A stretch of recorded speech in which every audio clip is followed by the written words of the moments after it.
Prenez la mer en regardant Cap sur la pêche française avec Pavillon France.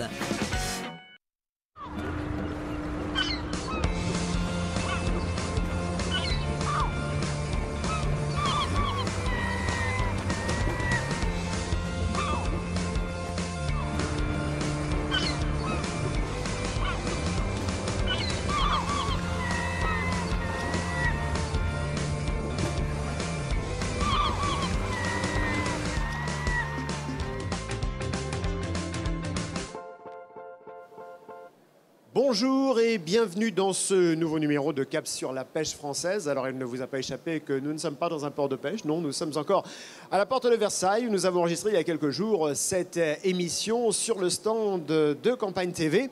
Alors aujourd'hui on va parler consommation car si la France est dans le peloton de tête des pays pêcheurs en Europe, et bien en revanche en matière de consommation nous sommes plutôt des mauvais élèves. Alors à quoi est-ce dû? Est-ce dû au prix? Est-ce dû à la méconnaissance du produit? C'est ce que nous allons voir avec nos invités. Pascal Ebel, bonjour. Bonjour. Alors, vous êtes directrice du département consommation du Crédoc. Alors, le Crédoc, c'est une espèce d'énorme tour de contrôle qui surveille tout ce que nous faisons en termes de consommation, c'est ça? Alors, c'est surtout sur la consommation alimentaire et tout ce qu'on mange. On observe depuis une quinzaine d'années tout ce que les Français mangent hors domicile et à domicile. Et puis, on observe ce qu'ils pensent de leur alimentation. On va en parler dans un instant. Bernard Benassi, bonjour.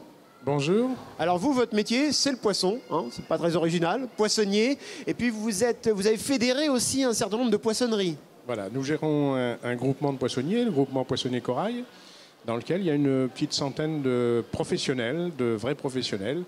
Voilà.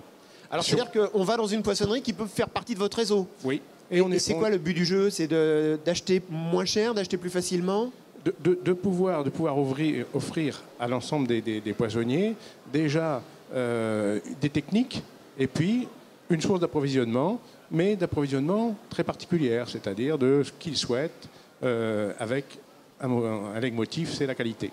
Donc voilà. C'est du travail à façon. Tous les poissonniers de votre réseau n'ont pas les mêmes poissons au même moment? Non, c'est des professionnels. Alors sachant qu'on est basé principalement à l'intérieur des terres, hein. Voilà, au niveau du groupe.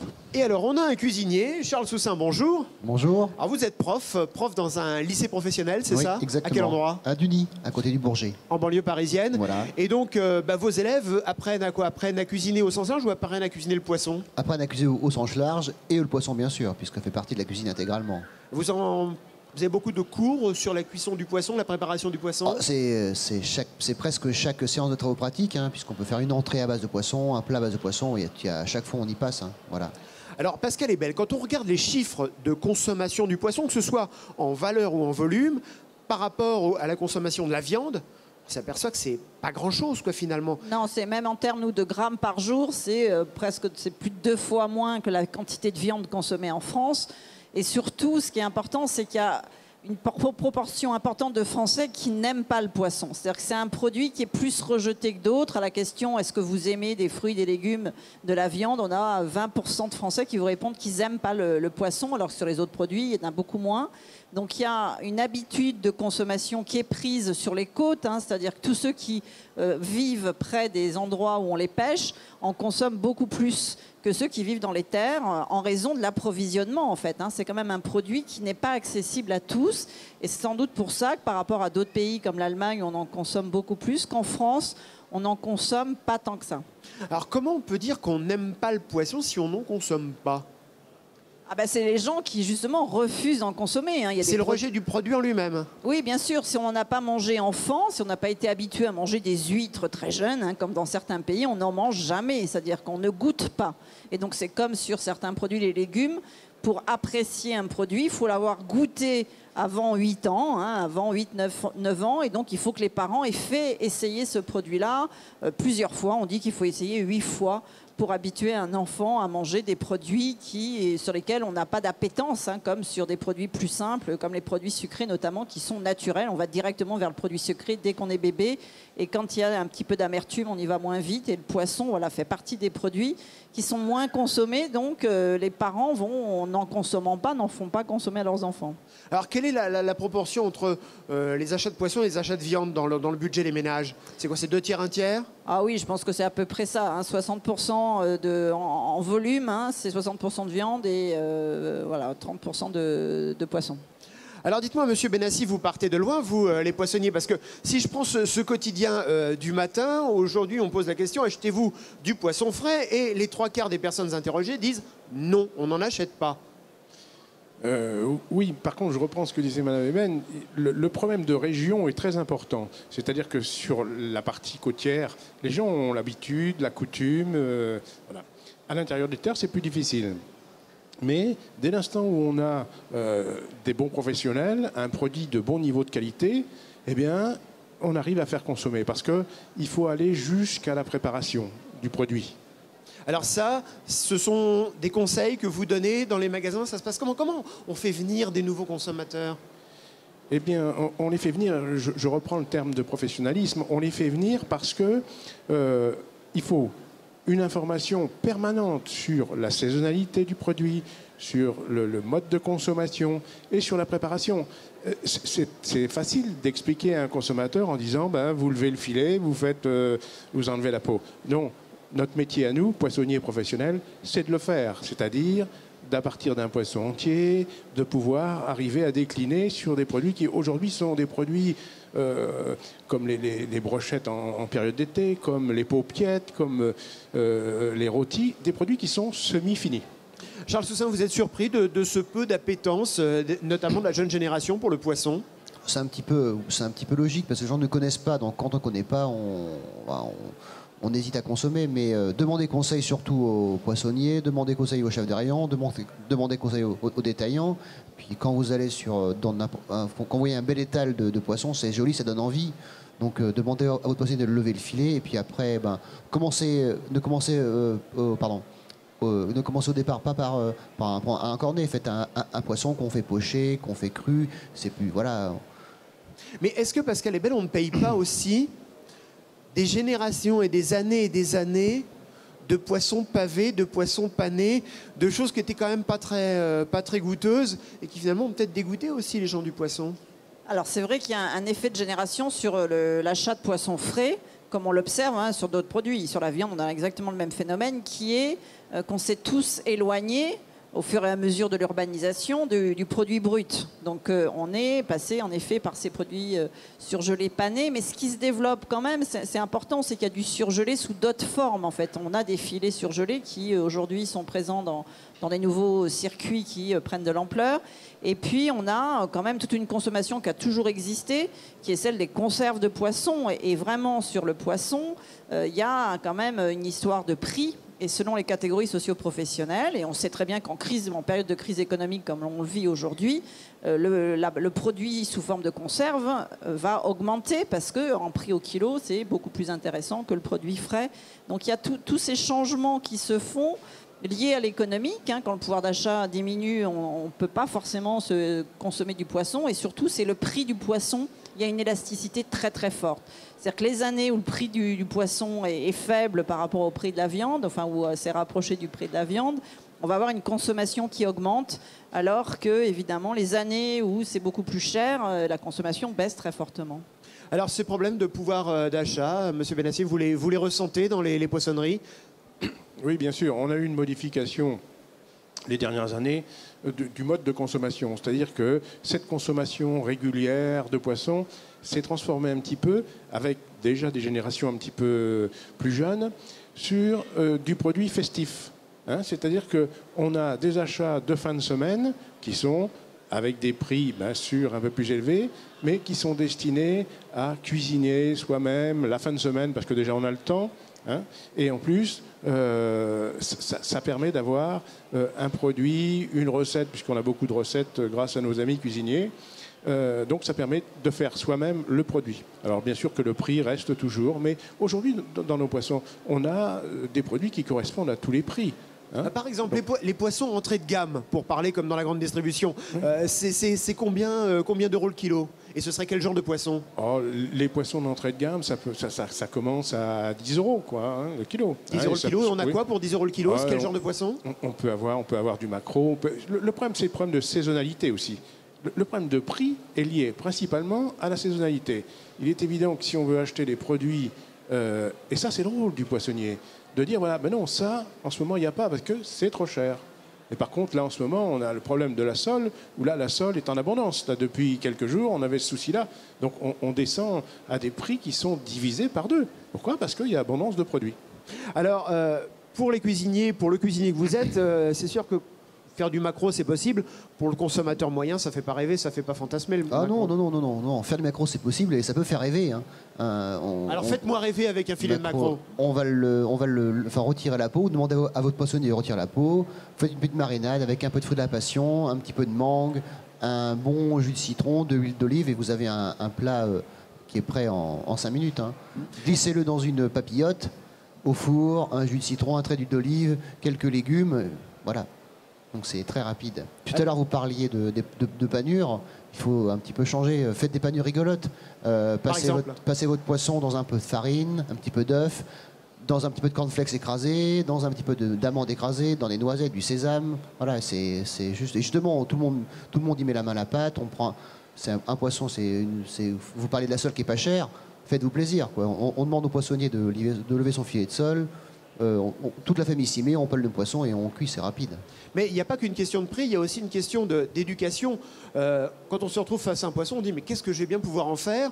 Et quand on se retrouve par exemple avec une queue de lotte à 60 € le kilo, on dit si je me loupe, je mets 60 € à la poubelle. Alors, la queue de lotte à 60 € le kilo, ça n'existe pas. Mais, elle est à combien?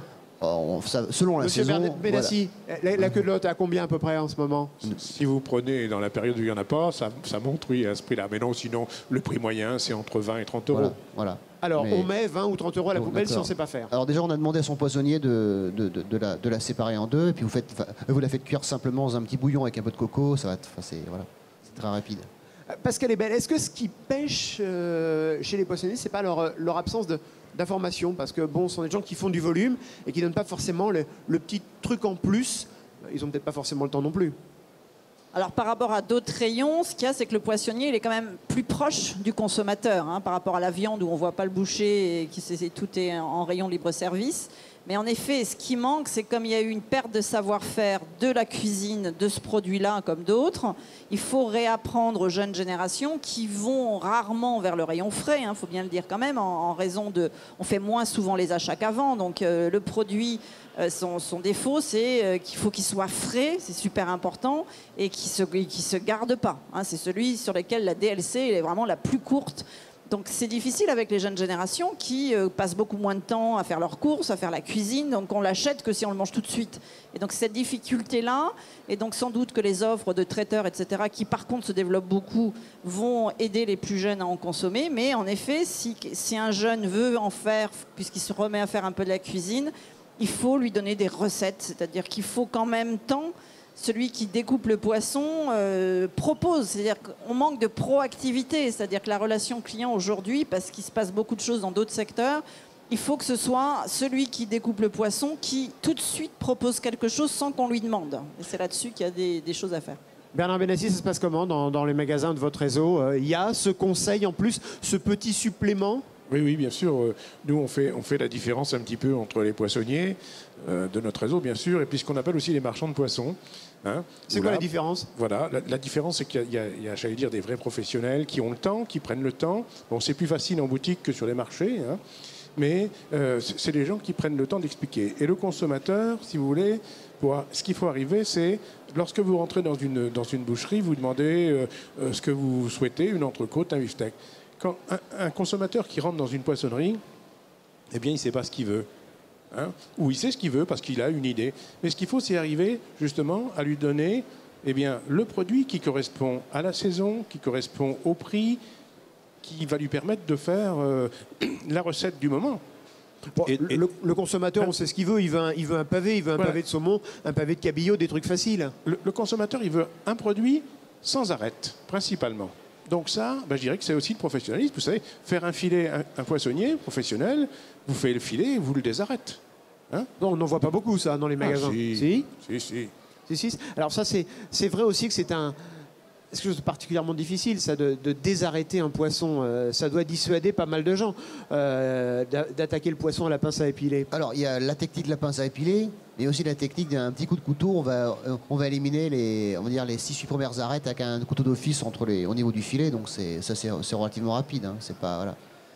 Et là, c'est après garantie sans arrêt, il n'y a pas de problème. Garantie sans arrêt. Et puis, on peut en faire manger aux enfants sans se poser de questions. Et puis il faut aussi dire aux gens que manger du poisson avec des arêtes, c'est pas grave. On n'en meurt pas. Hein. Non, ça peut être un peu embêtant quand même. On l'enlève, c'est tout. Hein. Alors, sur la consommation du poisson, je voudrais qu'on revienne sur une chose aussi. Il y a quand même un paradoxe français. Alors, on n'est pas vraiment dans cette période-là en ce moment, mais pendant la fin du printemps et le début de l'été, on est dans le régime méditerranéen. Alors, c'est pas tellement parce qu'on a découvert les joies de la nutrition, c'est juste parce qu'il y a l'épreuve du maillot de bain sur la plage. Est-ce que, finalement, on n'est pas un petit peu, comme pour d'autres produits, un petit peu paradoxaux, nous les consommateurs? C'est-à-dire qu'on aime bien ce régime méditerranéen, mais alors le poisson, on ne veut pas en manger. Alors, ce qu'il y a de sûr, c'est que ceux qui consomment du poisson, alors c'est vrai que les femmes vont aller vers ce produit-là par rapport à la viande pour ces raisons-là. Il y a quand même une image nutritionnelle. Il n'y a pas que les femmes, hein, je vous le confirme. Oui, non, mais les hommes qui se mettent à faire des régimes, mais l'image de la femme, c'est quand même plus fort. Et donc il y a vraiment des différences hommes-femmes. Et c'est vrai que c'est un produit qui a des apports nutritionnels bien meilleurs que d'autres produits. Donc ce produit-là est porté par ce mouvement nutritionnel qui prend de l'ampleur aujourd'hui. Il y a 15 ans, on ne parlait pas du tout de nutrition sur l'alimentation. Donc c'est un courant qui va dans le sens de ce produit-là. Mais c'est vrai qu'ensuite, il y a quand même une défiance très forte sur l'ensemble des produits, que le poisson, comme d'autres, a été attaqué par des émissions de télé assez récentes et qui font que, par exemple, ce produit-là, en termes d'inquiétude, il crée des inquiétudes très fortes. Hein. Ça fait partie, c'est le deuxième produit sur lequel on a peur d'en manger parce qu'on a peur de polluants, on a peur des métaux lourds, etc. Donc c'est un produit qui est plus ambigu que ce qui n'y paraît. C'est très bon pour la nutrition, c'est très bon en effet pour ne pas prendre trop de calories, mais en même temps, il y a voilà, on a mis en avant des inquiétudes, des angoisses. Les Français ont une particularité, c'est qu'ils ont très très peur de tout ce qui est chimique, donc les antibiotiques, les pollutions qui aujourd'hui sont beaucoup plus marquées que dans les autres pays. Donc on peut avoir des courants aussi qui vont à l'inverse, on peut en consommer moins à cause de ces inquiétudes. Ce genre de dialogue, vous le retrouvez dans les magasins, ces inquiétudes des consommateurs, Monsieur Benassi? Bien sûr, parce que c'est un produit qui, c'est vrai, a été fortement attaqué et récemment encore par beaucoup d'émissions de télévision. Et je pense que c'est un petit peu injuste parce que je dirais que c'est un produit, bon, c'est vrai que la pêche, ça reste de la cueillette. C'est-à-dire que c'est un produit que, en ce qui concerne tout ce qui est poisson sauvage, bon, c'est un produit qui apparemment devrait être sain et qui est de manière générale assez sain. La question se pose très souvent sur l'aquaculture.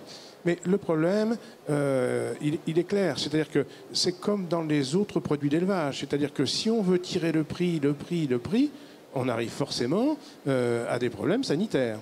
Si on a un élevage qui est de bon niveau de qualité, il n'y a pas de souci. C'est des produits qui se rapprochent de la... Mais c'est vrai que ça reste une inquiétude du consommateur qu'il faut convaincre très souvent parce que le poids des médias est important à ce niveau-là. Et à contrario, est-ce que vous avez bénéficié il y a quelques années de l'effet crise dans d'autres secteurs? Par exemple, quand il y a eu la crise de la vache folle, plus récemment l'affaire de la viande de cheval, est-ce qu'on a observé un transfert de consommation vers le poisson?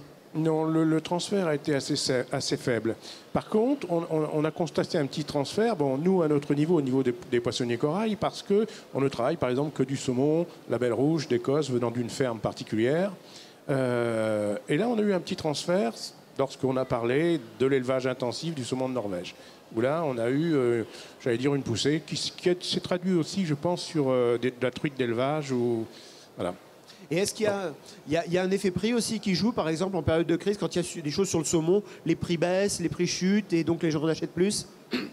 Ben, là, si on prend le dernier effet, c'était un peu l'inverse. C'est-à-dire que les prix de l'Écosse, sachant que tout le monde s'est rejeté un peu sur ce produit-là... C'était la valeur refuge? Voilà, c'était un peu la valeur refuge. Donc il y a eu un peu une augmentation de prix. Charles Sousson, on va parler quand même cuisine, on va parler fourneau, piano. Est-ce qu'il y a des choses qu'il ne faut pas faire avec le poisson? Par exemple, est-ce qu'on peut faire cuire un poisson dans un four micro-ondes? Bien sûr qu'on peut. Faut pas avoir peur du micro-ondes. Hein. C'est la cuisson rapide. Vous disiez tout à l'heure que les gens avaient de moins en moins de temps. On prend une assiette, on pose son filet de poisson dans l'assiette, un peu de sel, un peu de poivre, un trait d'huile d'olive, on la filme, on la cuit au micro-ondes et voilà, c'est la rapidité. C'est la rapidité, mais est-ce que ça n'altère pas un peu la chair du poisson?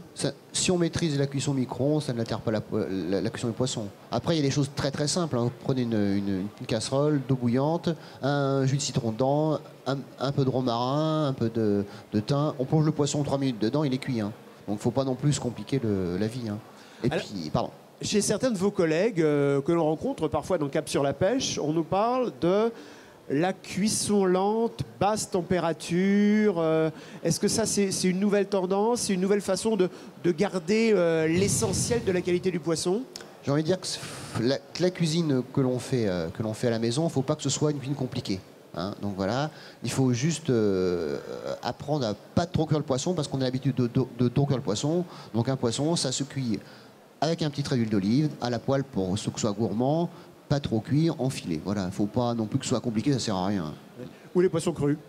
Ou le poisson cru, tartare de dorade, tartare de bar, avec de la mangue, des fruits de la passion, mariné. Voilà, on peut se faire vraiment des choses plutôt sympas.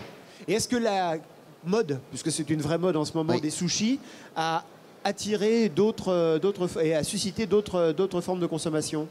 Ça a suscité une consommation différente, plus rapide, mais enfin, après le côté sushi, c'est une autre cuisine. Voilà. Donc on peut faire des choses aussi simples, aussi rapides, hein, donc c'est pas forcément. Voilà.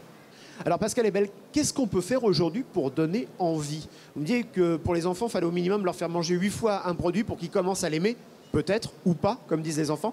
Alors qu'est-ce qu'on fait aujourd'hui? Comment on peut s'y prendre pour vendre plus de poissons?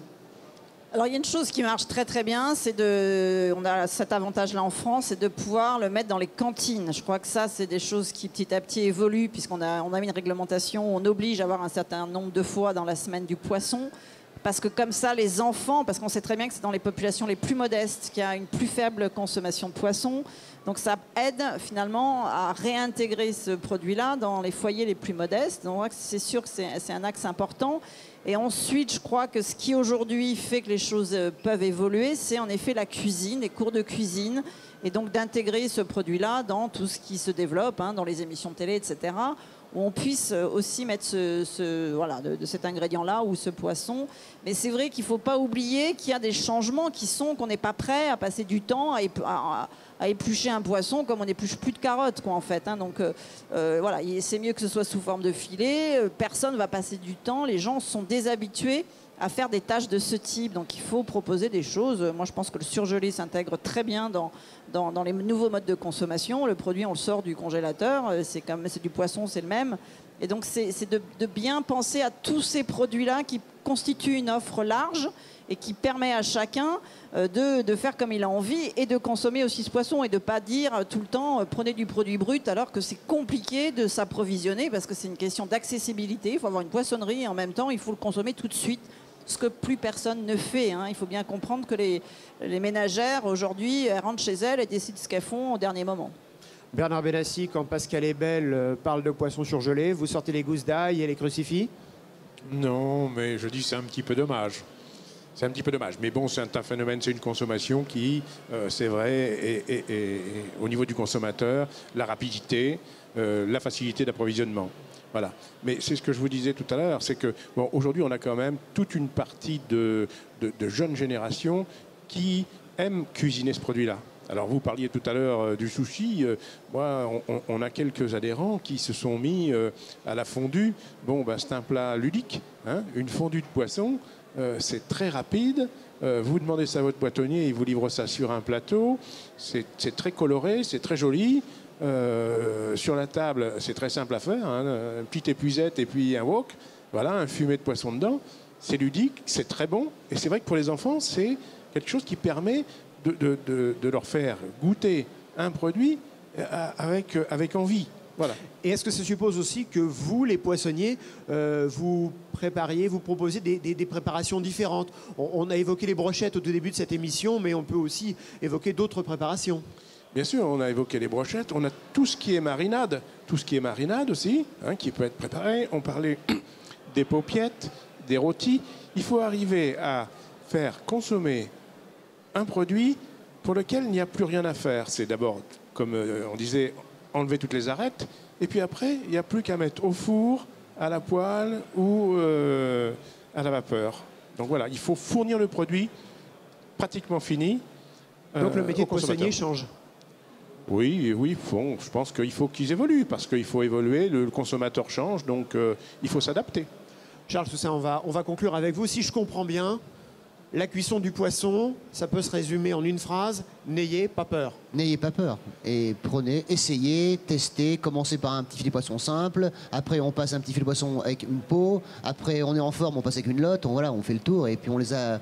oui, c'est simple. Et on peut faire monter la difficulté, crescendo. Exactement. Et on peut aussi associer des poissons, on va dire, entrée de gamme. Et j'aime de dire un poisson entrée de gamme, ça veut dire qu'il serait pas... On a différents poissons qui sont, qui sont plus ou moins adaptés. On met un poisson, par exemple, le maquereau avec du foie gras, ça marche bien, on fait des choses comme ça. Eh bien, merci pour ces conseils. En tout cas, je pense qu'on va se retrouver après l'émission. Vous allez me donner un cours de cuisine. Et moi, la semaine prochaine, eh bien, je vous retrouverai à Marseille pour justement apprendre à cuisiner le loup. À bientôt.